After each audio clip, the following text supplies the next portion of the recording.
ইসলাম ধর্মের একটা বিধান হচ্ছে কাফেরদের উপর আক্রমণাত্মক জিহাদ করা এবং কাফেরদের মেরে কেটে তাদেরকে ইসলামে কনভার্ট করার চেষ্টা করা। যদি তারা মুশরিক হয় তাহলে তো মেরে ফেলতে হবে। আর যদি তারা আহলে কিতাব হয় তাহলে তাদেরকে আ অবমাননাকর জিজিয়া করের মাধ্যমে তাদেরকে রাষ্ট্রের ৩য় শ্রেণীর নাগরিকে পরিণত করতে হবে এবং এইভাবে তাদেরকে তাদের উপর এই আক্রমণাত্মক জিহাদটা চাপায় দিতে হবে এবং সেই আক্রমণাত্মক জিহাদ যখন করা হবে তখন পুরুষদেরকে মেরে তাদের মা-বেটিকে গনিমতের মাল হিসেবে দাসী করে যৌন দাসী হিসেবে ব্যবহার করত নবী মোহাম্মদ নিজেও করত এবং নবী মোহাম্মদের সাহাবীরা প্রত্যেকেই করত এই কাজ। কাফেরদেরকে মেরে তাদের মা-বেটিকে বন্দী করে তুলে আনতো। তারপরে তাদেরকে যৌন দাসী হিসেবে ব্যবহার করত। এইটা আন্তর্জাতিক মানবাধিকার সনদ অনুসারে এটা হচ্ছে একটা মানুষ যত ক্রাইম করতে পারে সেগুলোর ভিতরে একটা সবচেয়ে ভয়ংকরতম ক্রাইমের একটা হচ্ছে যুদ্ধে যুদ্ধবন্দীদের সাথে যৌন কাজ করা, তাদেরকে রেপ করা। এর থেকে ভয়ংকর কাজও ২-৪ টা আছে কিন্তু এটা অন্যতম একটা বড় খারাপ কাজ। মানবাধিকার সনদ, আন্তর্জাতিক জেনেভা কনভেনশন অনুসারে এটা হচ্ছে মানবতার বিরুদ্ধে অপরাধ এটাকে ধরা হয়। যেমন বাংলাদেশে মুক্তিযুদ্ধের সময় ২ লক্ষ নারীকে পাকিস্তানি আর্মি ধর্ষণ করেছিল। এইটা ছিল মানবতা বিরোধী অপরাধ। এটা হচ্ছে পুরা মানব জাতির সাথে অপরাধ। এটা হচ্ছে পুরা মানবিকতার সাথে অপরাধ। নবী মোহাম্মদ এই কাজটা নিজে করছে এবং সেই কাজটা ইসলামের বিধান হিসেবে সে তৈরি করে রেখে গেছে। আপনি যদি চান তাহলে আমরা সেই রেফারেন্স গুলা বের করব যে রেফারেন্সে বলা আছে যে নবী মোহাম্মদ সেই অনুমতি দিয়ে গেছে। কোরআনেও এটার অনুমতি আছে, হাদিসেও এটার অনুমতি আছে। নবী নিজে করছে, নবীর সাহাবীরা করছে, নবী নিজে দাঁড়ায় থেকে তার সাহাবীরা সেই কাজ করছে। সেটা নবী নিজে প্রত্যক্ষ করে আবার সেটাকে অ্যালাও করছে। সেটাকে মানে সঠিক বলছে, সেটাকে ঠিক কাজ, জায়েজ কাজ বলছে। এখন আপনি বলেন যে এই কাজটা আপনার কাছে কেমন মনে হয়? যে এই যে মানে একটা গোত্রের মানুষ জাস্ট বিকজ তারা ইসলাম ধর্ম বিশ্বাস করে না, এজন্য তাদের উপর আক্রমণাত্মক জিহাদ করা এবং তাদেরকে মেরে, পুরুষদেরকে মেরে মা-বেটিকে গনিমতের মাল হিসেবে যৌন দাসী বানানো, এই কাজটা আপনার কাছে কেমন কাজ মনে হয়? আ এ বিষয়ে একটু বলতে চাইলে যে আপনি যেভাবে বললেন আমি আসলে বিষয়টা এভাবে জানি না। আমি এভাবে জানি যে যারা গনিমতের মাল হিসাবে মানে যুদ্ধবন্দী নারী থাকবে, তারা মনে করেন ওই যে মানে তার স্ত্রীর মর্যাদা পাবে। মানে যেটাকে উপস্ত্রী বলা এই হয়। যে এই যে স্ত্রীর মর্যাদা পাবে এই কথাটা আপনি কোথায় পেয়েছেন? এটা তো একদম ডাহা মিথ্যা কথা বললেন। আপনি এখন তাহলে সেই রেফারেন্সটা দেখান যে স্ত্রীর মর্যাদা পাবে সেটার রেফারেন্সটা দেখান। সরি আমার কাছে আপাতত মানে আমি তো এই পয়েন্টে কথা বলার জন্য প্রস্তুত নাই। তাহলে আমার আসলে প্রশ্ন মিথ্যা কথাটা বললেন কেন ভাই? যদি আপনার কাছে যদি কোন রেফারেন্স না থাকে তাহলে মিথ্যা কথাটা বললেন কেন? এটা মোটেও স্ত্রীর মানে মর্যাদা পায় না। সে হচ্ছে যৌন দাসী। যৌন দাসী হিসেবে থাকে। সে কোন মর্যাদাই পায় না। যৌন দাসীর আবার মর্যাদা কি?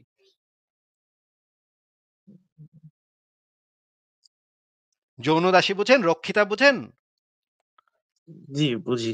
রক্ষিতা হিসেবে মেয়ে রাখতো এবং মোহাম্মদের সাহাবীরা রক্ষিতা হিসেবে মেয়েদেরকে রাখতো। কাফেরদেরকে মেরে তাদের বাপ ভাইদেরকে মেরে তাদের লাশের উপর দিয়ে তাদেরকে বন্দী করে নিয়ে আসতো। আইনাতা পরে তাদেরকে রক্ষিতা হিসেবে রাখতো, তাদের সাথে সেক্স করতো আপনার নবী। এই রেফারেন্স গুলো আপনি কি দেখবেন? তাহলে রেফারেন্স গুলো আমি বের করি। আ কি বলবো আসলে? আচ্ছা আপনি হ্যাঁ, দেখান। ঠিক ঠিক আছে। আছে। তাহলে ১ম থেকে আমরা দেখি যে ১ম এ দেখি আচ্ছা, আমরা আসিফ ভাই, দেখানোর আগে এই কাজটা যদি উনি করে থাকেন তাহলে এটা ভালো কাজ হবে না খারাপ কাজ হবে সেটা কি একটু জিজ্ঞেস করবেন আসিফ ভাই। হ্যাঁ, হ্যাঁ, ঠিক আছে বলেন তাহলে। ইয়া ভাই আপনি আমাদেরকে একটু বলেন তো যে যদি আমরা এখন রেফারেন্স এ দেখতে পাই যে এই কাজটা নবী আসলেই করতো এবং সাহাবীরা আসলেই করতো তাহলে সেই কাজটা কি ভালো কাজ হবে নাকি খারাপ কাজ হবে?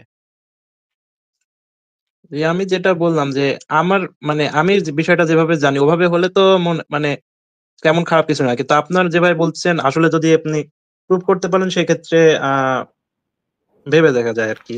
আচ্ছা হয়তো আপনি যেভাবে বললেন সেইভাবে এটা কি যে মানে কাফেরদেরকে মেরে মেয়েদেরকে বন্দী করে আনা এটুক তো আপনিও জানেন নাকি?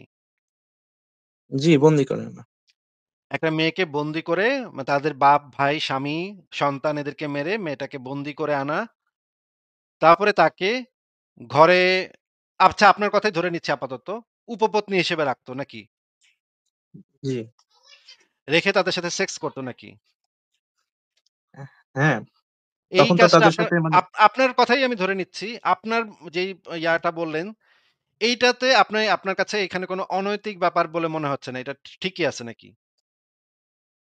উম, মানে এবং যদি আপনার আম্মুর সাথে যদি একই একই কাজ করা হয় তাহলে এটা ঠিক কাজ করা হবে। মনে করেন হ্যাঁ, ফারাজ ভাই আমি এটাই জিজ্ঞেস করতে চাচ্ছিলাম। মনে করেন আজকে ভারত বাংলাদেশে অ্যাটাক করলো, তোরা হিন্দু ধর্ম পালন করস না কেন? এটা বইলা। তারপরে আপনাকে মেরে, আপনাকে জবাই করে, আপনার বাপকে জবাই করে, আপনার ভাইকে জবাই করে, আ সবাইকে জবাই করে আপনার আম্মুকে তুলে নিয়ে গেল এবং আপনার আম্মুকে যদি ঠিক একই আপনি যেই কথাটা বললেন ঠিক একই পন্থায় উপপত্নী হিসেবে নিয়ে বিছানায় তোলে, তাহলে তো আপনি সেটার ভেতরে অনৈতিক কিছু পাবেন না নাকি? না, এটা অবশ্যই মানে ইচ্ছার বিরুদ্ধে হলে অবশ্যই অনৈতিক। ইচ্ছার বিরুদ্ধে মানে এরকম কি কোনো স্কোপ আছে যে আপনার মা যেই ইন্ডিয়ান আর্মি আপনাকে খুন করছে, আপনার বাবাকে খুন করছে, আপনার ভাইকে খুন করছে, এই রকমের একটা সেনাবাহিনীর একটা মানে জেনারেলের বিছানায় যাবে, এরকম কি কোনো স্কোপ আছে আপনার মায়ের কাছে? যে যেই সেনাবাহিনী আমার পুরা ফ্যামিলিকে হত্যা করছে, তার বিছনায় গিয়ে আমি ঢিঙ্কা চিকা করব, কোমর দুলায়, দুলায় তাকে আমি ডাকবো, "আসো আমার বিছানায় আসো।" এইরকম কি কোনো স্কোপ আছে? আপনার মা কি কখনো এটা করবে? যে যেই ইন্ডিয়ান আর্মি আপনাকে মারছে, তার নিজের ছেলেকে মারছে, তার স্বামীকে মারছে, তার বাবাকে মারছে, তার ভাইকে মারছে, তার সাথে বিছনায় যাবে এরকম কোনো অপশন আছে? এটা কি সম্ভব আদৌ কখনো? না, সম্ভব না। তাহলে তো ডেফিনিটলি এটা জোরপূর্বক হবে নাকি?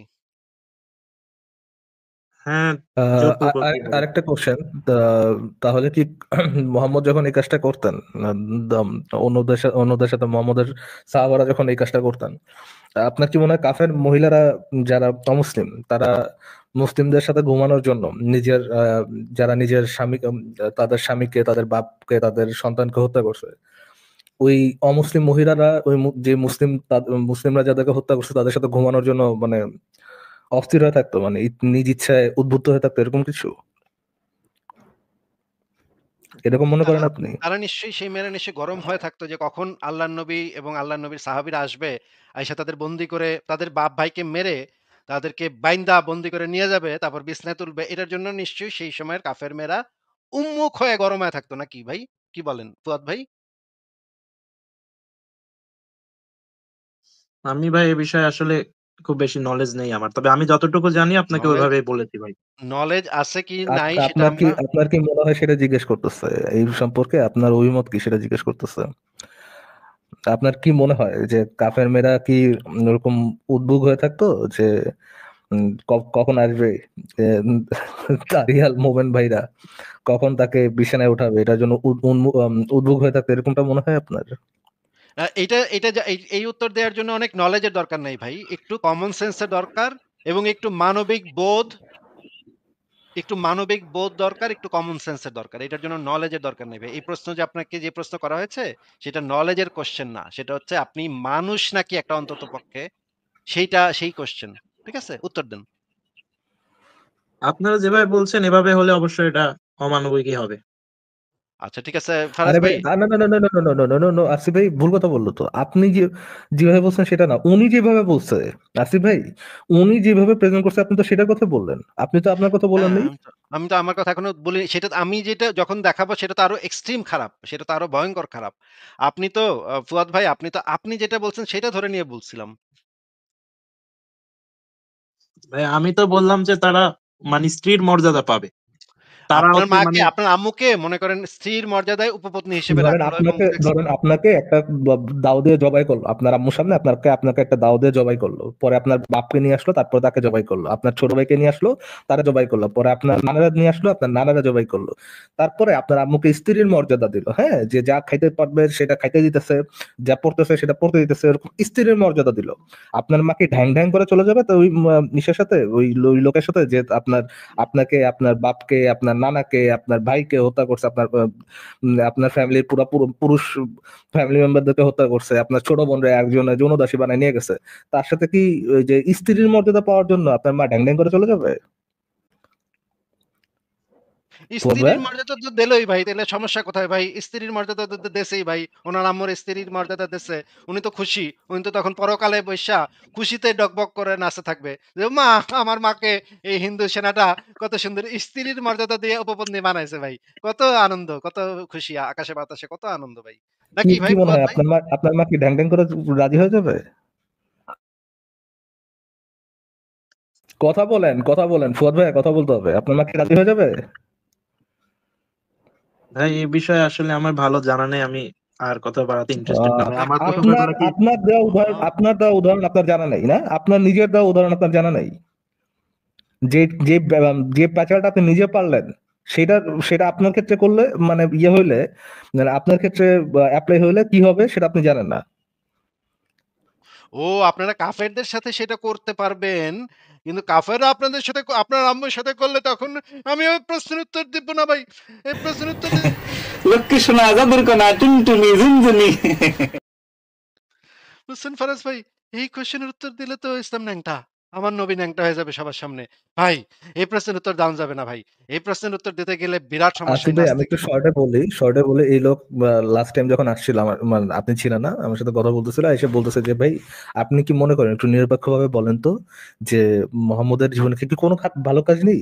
আমি তখন হ্যাঁ নিরপেক্ষভাবে বলছি, ওকে হ্যাঁ, একটা মানুষ তো 100% ইভেল কখনো হইতে পারবে না। একটা মানুষের মধ্যে ভালো ভালো দিকও থাকে, খারাপ দিকও থাকে, অনেকের ভালো দিক বেশি থাকে, অনেকের খারাপ দিক বেশি থাকে, ভালো খারাপ দিক মিলাই মানুষ হয়। তো পরে এই কথা জিজ্ঞেস করার পর কথা কথা তার জিজ্ঞেস করলাম, আপনি বলুন তো মোহাম্মদের মধ্যে কোনো খারাপ দিক ছিল কিনা? উনি বলছে না, মোহাম্মদের মধ্যে কোনো খারাপ দিক নেই। তো বলা প্রথমে প্রেস করছে যে হ্যাঁ কোনো ভালো দিক আছে, আমি স্বীকার করছি, এটাতে সে প্রেস করছে, সে খুশি ওটাতে। হ্যাঁ, যখন আমি তার জিজ্ঞেস করলাম ওইরকম অনেস্টি আশা করে যে সে বলবে যে তার মধ্যে কোনো খারাপ দিক ছিল কিনা, সে বলে না, মোহাম্মদের কোনো খারাপ কাজ নেই। তো ফারাজ এই ভাই, জন্য আমি আপনার আমি টানতেছিলাম আসিফ ভাই, বুঝছেন?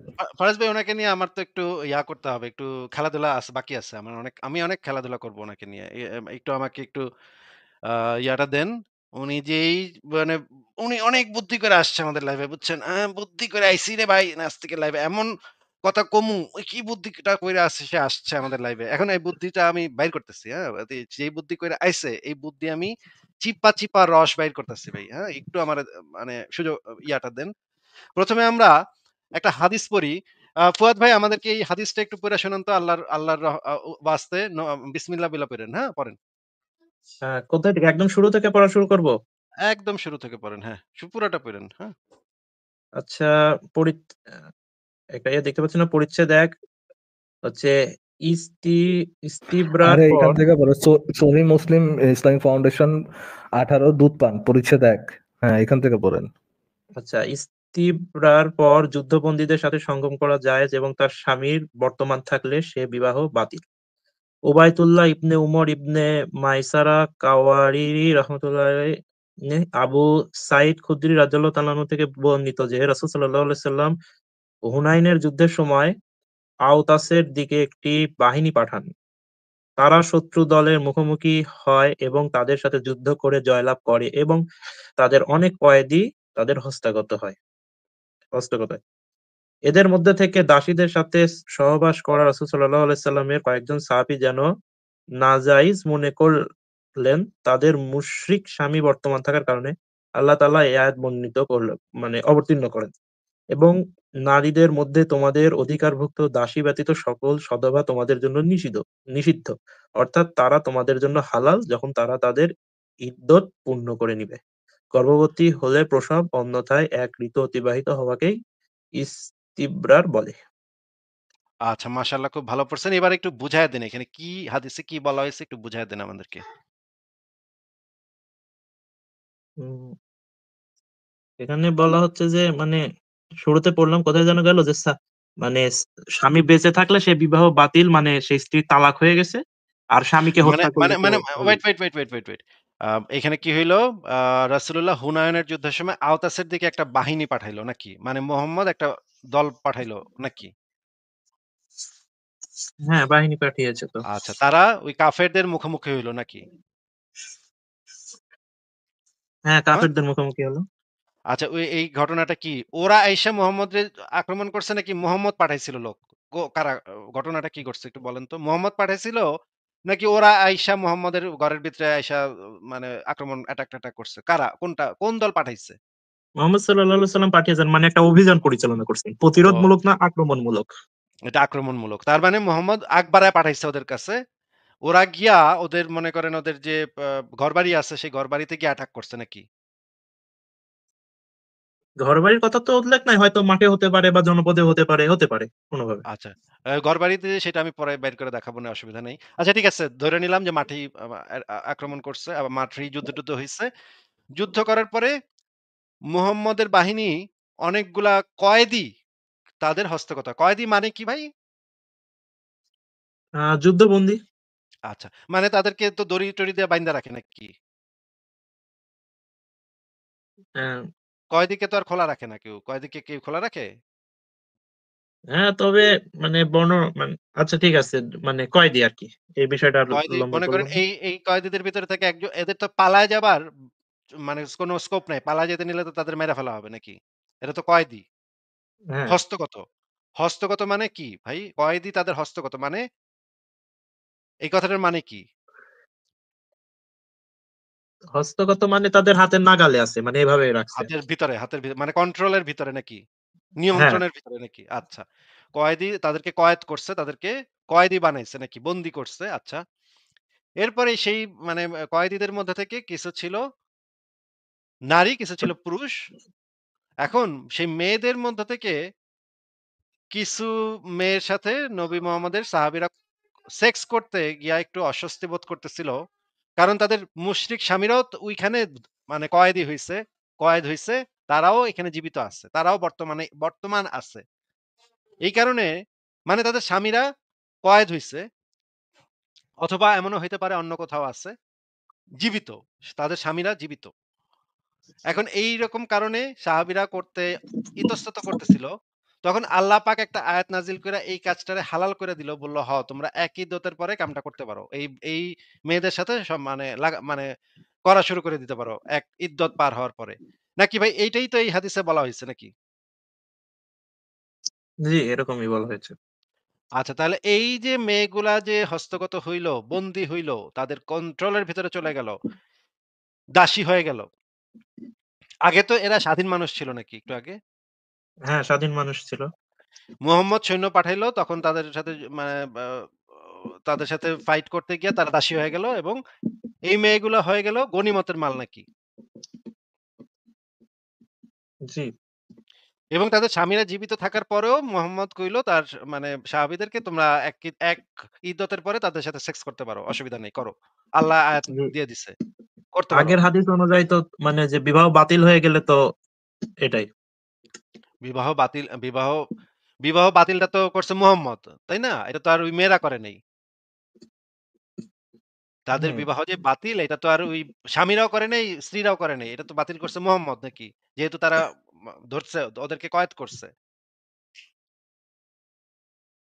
এই ডিসিশনটা কার হ্যাঁ। ভাই? এই যে বিবাহ যে বাতিল এই ডিসিশনটা কি ওই এই যে মেয়েদের এখানে তো ডিসিশন আল্লাহ নাকি তাআলা এটা আয়াত মুহাম্মদের আয়াত ডিসিশন? অবতীর্ণ করেন এবং নারীদের মধ্যে অধিকারভুক্ত দাসী ব্যতীত সকল সধবা তোমাদের জন্য নিষিদ্ধ। মানে যারা বিবাহিত আছে তাদেরকে বিয়ে করতে পারবে না, কিন্তু দাসীরা এক্সক্লুডেড। মানে দাসীদের তো তুমি ইয়ে করতে পারবা, দাসীদের তো তুমি যৌন দাসীদের সাথে যৌন সঙ্গম করতে পারবা। দাসীরা তোমাদের জন্য হালাল এক ইদ্দত পূর্ণ হওয়ার পরে, কিন্তু অন্যান্য আহ, বিধবা যারা আছে তাদের সাথে ইয়ে করা যাবে না, সহবাস করা যাবে না। না, না সধবা যারা আছে সধবা তাদের সাথে সহবাস করা যাবে। সধবা যারা আছে, বিধবা বলতেছি, আর সধবা যারা আছে তাদের সাথে সহবাস। অধিকারভুক্ত দাসীরা সধবা হইলেও তাদের সাথে করা যাবে ফারাজ ভাই। হ্যাঁ? হ্যাঁ, অধিকারভুক্ত এটাই দাসীরা তো যদি বলে এখানে। সধবা হয় তাইলেও তাদের সাথে করা যাবে। অসুবিধা নেই। আল্লাহ একদম এই আয়াত তো আল্লাহ মানে আল্লাহ তো ডাউনলোড করাই দিল সাথে সাথে। আচ্ছা এখন ফারাজ ভাই আমরা একটা কাজ করব। এই মুহাম্মদের জায়গায় নরেন্দ্র মোদীকে বসাবো। হুনায়নের যুদ্ধের জায়গায় আমরা বসাবো বাংলাদেশ যুদ্ধ। আওতাসের দিকে এই জায়গাতে বসাবো ঢাকার দিকে। ভাই ফুয়াদ ভাই আপনি তো ঢাকায় থাকেন নাকি? কই থাকেন বলেন তো? রাজশাহীতে থাকি। রাজশাহী। ওকে। আওতাসের জায়গায় আমরা রাজশাহী বসায় দিলাম এবং একটা মানে আমি পড়তেছি এখন হাদিসটা। আর মানে আর আর জাস্ট দাসীর জায়গায় দাসীর কি জায়গায় ওনার ফুয়াদের আম্মু। আম্মা? হ্যাঁ, হ্যাঁ, ফুয়াদের আম্মু বসবে এখন, হ্যাঁ? আমি হাদিসটা পড়তেছি এখন। শুনেন। নরেন্দ্র মোদী বাংলাদেশ যুদ্ধের সময় রাজশাহীর দিকে একটি হিন্দু বাহিনী পাঠান। তারা কাফের মুসলিম মানে নোংরা মুসলিম বাহিনীর মুখোমুখি হয় এবং তাদের সাথে যুদ্ধ করে জয়লাভ করে এবং তাদের অনেক কয়েদি হস্তগত হয়। এদের মধ্যে থেকে দাসী ফুয়াদ ভাইয়ের আম্মুর সাথে সহবাস করা নরেন্দ্র মোদীর একজন মানে অনুসারীর যেন নাজায়েজ মনে করলেন। কারণ ফুয়াদ ভাইয়ের আম্মুর মুসলিম স্বামী তখন বর্তমান ছিল। এই কারণে নাজায়েজ মনে করতেছিল সেই হিন্দু সেনা সেনা বা সেনাপতিটা। তখন ভগবান শ্রীকৃষ্ণ এই আয়াত নাজিল করলেন এবং নারীদের জন্য তোমাদের অধিকারভুক্ত দাসী ব্যতীত সকল সধবা তোমাদের জন্য নিষিদ্ধ। অর্থাৎ তারা তোমাদের জন্য হালাল, তারা এক ইদ্যত পূর্ণ করে নিবে। তার মানে এটা বোঝানো হইল যে ফুয়াদ ভাই আম্মু যদি এক ইদ্যত পূর্ণ করে ফেলে তাহলে সেই হিন্দু সেনা সদস্যটা যেন নির্বিঘ্নে নিশ্চিন্তে ফুয়াদ ভাইয়ের আম্মুর সাথে সব করতে পারে। হ্যাঁ? আরামসে সব করতে পারে। কোন ধরনের মনের ভিতরে কোন দ্বিধা না রাইখা, মনের ভিতরে কোন সংকোচ না রাইখা সুন্দর মা কাজ শুরু করে দিতে পারে। যদিও ফুয়াদ ভাইয়ের বাপ তখন জীবিত আছে। এটা থাকার পরেও ফুয়াদ ভাইয়ের আম্মুর সাথে ভগবান শ্রীকৃষ্ণ নিজে আয়াত নাজিল করে দিছে, করতে পারো, অসুবিধা নেই। এখন ফুয়াদ ভাই একটু বলেন তো এই ঘটনাটা যদি হিন্দুদের গ্রন্থে লেখা থাকতো এই হাদিসটা এবং হিন্দুদের শ্রীকৃষ্ণ যদি এটা নাজিল করত, আপনার কাছে কি এই ঘটনাটাকে নৈতিক কাজ বলে মনে হইতো? আপনার আম্মুর সাথে যদি এই ঘটনাটা ঘটতো বলেন তো? কি বলবো? জি, এ বিষয়ে আসলে আমি আর কিছু বলতে চাচ্ছি না। ভাই এটার কিছু একটা গান বললেন আছে, আপনি। বাংলা একটা গান আমি আছে। আমি আমি আমি বলে আসি ভাই, আপনি যেভাবে বললেন ওটা হইলো সমস্যা, হাদিসে যেটা লেখা আছে ওটা তো সমস্যা নেই। এটার ফারাজ ভাই বাংলা একটা গান আছে। আমি ফাইসা গেছি মাইন কাটছি পায়, বুঝছেন? আমি ফাইসা গেছি মাইন কাটছি পায়। কেন যে আইছিলাম এই নাস্তিকের লাইভে। এক্কেরে নবীর এক্কেরে ন্যাংটা কইরা এক্কেরে পিটাইতেছে নবীরে এখন। ভাই আমার কিন্তু পিটানো এখনো শেষ হয় নাই। নবীরে আমি এখন উত্তা কইরা ন্যাংটা কইরা মানে পিটামু। আরো আছে, আপনাকে দেখাবো। আরো আরো ভয়ংকর হাদিস আছে। যেগুলাতে আমরা পড়বো এবং আমরা সেগুলো এনালাইসিস করব। আপনি এটা সমকক্ষ একটা ভালো কাজ বাইর করে দেখাইতে পারবেন না। এটা আমি গ্যারান্টি দিতে পারি। এই ভয়ংকর খারাপ আসিফ কাজের। ভাই, এই যে হ্যাঁ, ফুয়াদ যে মানে এখানে ইতস্ত বোধ করতেছে, আপনি একটু চিন্তা করে দেখেন আসিফ ভাই, এভরি সিঙ্গেল টাইম আপনার লাইভে, মুমিনদের লাইভে বা যে কোনো অনুষ্ঠানে বা যে কোনো জায়গায় বা যে কোনো মাহফিলে যখন এই হাদিসটা পড়া হবে, তখন হিন্দুদের, অমুসলিমদের এই জিনিসটা কেমন মানে এই জিনিসটা কেমন লাগবে একবার চিন্তা করতে হবে না আসিফ ভাই?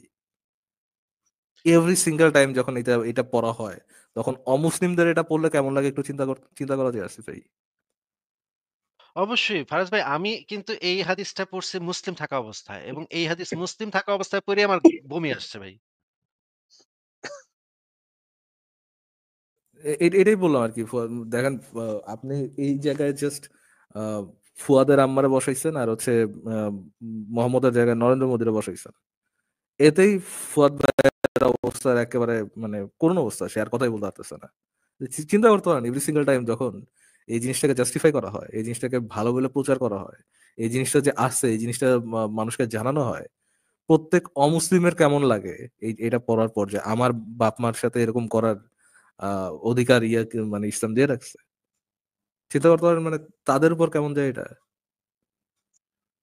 মানে একটা মেয়ে যখন যুদ্ধে বন্দী হইছে সেই মেয়েটার যে তার যে পরিবার হারাইছে, একটু আগে সে হয়তো তার পুরো পরিবারকে মুসলমানদের হাতে হত্যা হইতে দেখছে, তাই না? এই মেয়েরা তো সেই ধরে নিচ্ছে ওই কাফেররা অনেক খারাপ ছিল। তো ধরে নিচ্ছে তর্কের খাতিরে। কিন্তু তারপরেও তো সেই মেয়েটার তো সেই মেয়েটার ভাই হইতে পারে বা সেই মেয়েটার বাবা হইতে পারে, সেই মেয়েটার নিজের ছেলে হইতে পারে, সেই মেয়েটার মানে একটা প্রেমিক হইতে পারে। যেকোনো কিছু হইতে পারে। সেই লোকগুলাকে একটু আগে মারা হইছে। এখন আল্লাহ আয়াত নাজিল করে দিল এক ইদ্যতের পর সেই মেয়েদের বন্দি কইরা তাদের সাথে সেক্স করাটা হালাল। ওমা! এগুলা কি কথা ভাই? এগুলা কেমন কথা? মানে ফুয়াদ ভাই আপনি কি মানে জেনেভা কনভেনশন বলে কোনো কিছুর নাম শুনেছেন? হ্যাঁ, জেনেভা কনভেনশনের ব্যাপারে পড়েছি তো। জেনেভা কনভেনশন অনুসারে একটা যুদ্ধবন্দীর সাথে কি কখনো কোনো যৌন কাজ করা যায়? আমার কনভেনশনের সঠিক মনে নেই, মানে আমি আমি ওভাবে পড়ি আপনাকে নাই আমি তো। আপনাকে আমি আপনাকে বের করে দেখাবো। অসুবিধা নেই। আমার কাছে সব রেডি করা আছে। আমি সব রেডি করে রাখছি ভাই। এগুলা বইলা পাবেন না। হ্যাঁ? আমি আপনাকে জেনেভা কনভেনশন বের করে এই মুহূর্তে দেখাচ্ছি। ঠিক আছে? আমি জেনেভা কনভেনশনই বের করি। আ আরেকটা স্ক্রিনে আমার জেনেভা কনভেনশন বের হওয়া আছে। আমি সেটা শেয়ার দিচ্ছি। দেখেন। এই যে দেখেন, এটা হচ্ছে বিখ্যাত জেনেভা কনভেনশন। এইখানে কি জিনিস বলা আছে দেখি আমরা। জেনেভা কনভেনশনে কি বলা আছে? ১৮৬৪ সালে যে জেনেভা কনভেনশন হইছে, সেইখানে যে জিনিসটা বলা আছে যে আ যুদ্ধক্ষেত্রে আহত যুদ্ধবন্দী রোগাক্রান্ত সৈন্যদের জীবনের নিরাপত্তা, শারীরিক অবস্থার উন্নতির লক্ষ্যে প্রথম জেনেভা কনভেনশন হয়। এই যে এখানে একদম পরিষ্কারভাবে বলা আছে যে ধারা ৩ এ বলা হয়েছে, যখন কোনো সংঘর্ষ আন্তর্জাতিক আইনের অধীনে স্বীকৃত হবে না, তখন প্রত্যেক দলের ন্যূনতম নিরাপত্তার অধিকার থাকবে। যেমন বেসামরিক ব্যক্তি বা যারা যোদ্ধা নয়, অস্ত্র পরিত্যাগকারী সৈন্য, এই যে অস্ত্র পরিত্যাগ করে ফেললেও তারা নিরাপত্তা পাবে, এবং ওই সমস্ত সৈন্য যারা আহত বা রোগাক্রান্তের কারণে যুদ্ধ হতে বিরত। এখানে যেটা বলা আছে, ব্যক্তি ও জীবনের প্রতি সহিংসতামূলক আচরণ, বিশেষ ধরনের সহ সকল ধরনের হত্যা, শারীরিক নির্যাতন, অমানবিক চিকিৎসা পদ্ধতি ও নির্যাতন, মৃত্যুদণ্ড প্রদান করা এবং বিচার বহির্ভূত অবস্থায় শাস্তি কার্যকর করা। জনগণের নিরাপত্তা অংশে কি বলা আছে? এই যে কোনো ধরনের জাতি, বর্ণ, ধর্ম, গোষ্ঠীর প্রতি বৈষম্য করা যাবে না। মানে সব ধর্মের সাথে এক বিধান আ হতে হবে। তারপরে আমরা দেখি যে কোনো আশ্রিত, এই যে আশ্রিত ব্যক্তিকে সামষ্টিক অপরাধ, এমনকি ব্যক্তিগত অপরাধের জন্য শাস্তি প্রদান করা যাবে না। আ লুটোতরাজ নিষিদ্ধ, এবং এই আচরণ করা যাবে না। কনভেনশনের বাস্তবায়ন। এইখানে এই কনভেনশনের যে ধারাগুলা আছে, প্রত্যেকটাতে একটাতে বলা আছে, এই ধারাটা আমি পুরাটা এখানে আনি নাই। আরেকটা আছে, আরেকটা স্লাইডে আছে। এইখানে পরিষ্কারভাবে বলা আছে যে একটা যুদ্ধবন্দী যদি নারী হয়, তাহলে তার সাথে কোনো ধরনের যৌন আচরণই করা যাবে না। এটা একদম সম্পূর্ণ নিষিদ্ধ। এটা মানবতা বিরোধী অপরাধ হয়ে যাবে তাহলে। ফুয়াদ ভাইয়ের কাছে আমার প্রশ্ন যে আ মুহাম্মদের বিধানটা ভালো নাকি মানে জেনেভা কনভেনশনটা ভালো? আপনার উপরে যদি প্রয়োগ হয়, আপনি কোন বিধানটাকে নৈতিক বিধান বলে মনে করবেন? মনে করেন আপনি ভিকটিম, হ্যাঁ? আপনি বন্দী অবস্থায় আছেন, যুদ্ধবন্দী অবস্থায় আছেন। আপনার কাছে কোন পদ্ধতিটা, কোন আইনটা ভালো নৈতিক আইন বলে মনে হবে? মুহাম্মদের বিধান নাকি জেনেভা কনভেনশন, কোনটা? আহ,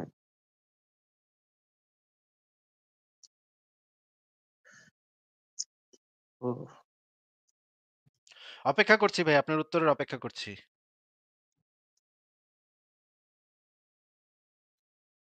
আসলে আবারও কি বলছি, বলবো বুঝতে মনে করেন আপনি, আপনার মা, আপনার বোন, আপনার বাবা, এরা যুদ্ধবন্দী হিসেবে কোনো একটা আ মানে রাষ্ট্রের সেনাবাহিনীর কাছে ধরা পড়ছে। ইন্ডিয়া বা মিয়ানমার, কোনো একটা আমেরিকা, এদের কাছে ধরা পড়ছে। আপনি তখন কোন বিধান কার্যকর করতে চাবেন? জেনেভা কনভেনশন কার্যকর করতে চাবেন, নাকি মুহাম্মদী বিধান মুহাম্মদের শরীয়তি বিধান কার্যকর করতে চাবেন?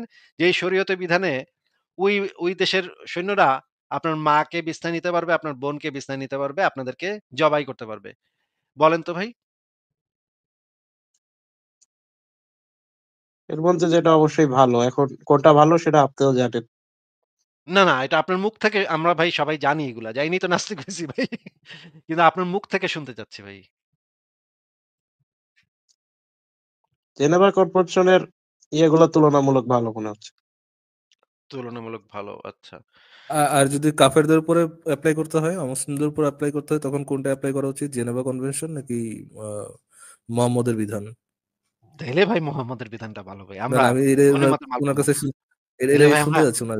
আরে ভাই বুঝেন না কেন ফারাজ ভাই? গনিমতের মাল পাবো, মাইয়া পাবো ভাই। এই মানে মনে করেন ইন্ডিয়া যদি আমরা আক্রমণ করতে পারি, বলিউডের নায়িকাগুলা ভাই এরকম ভাই।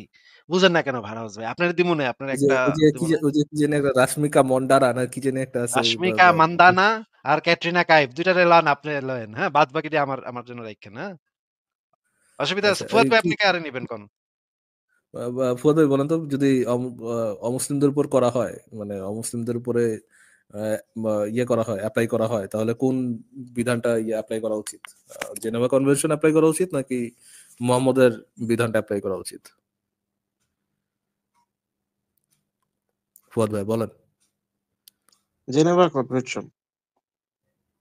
আপনি তাহলে মুহাম্মদের বিধান থেকে, আল্লাহর বিধান থেকে জেনেভা কনভেনশনকে বেটার মনে করতেছেন? না,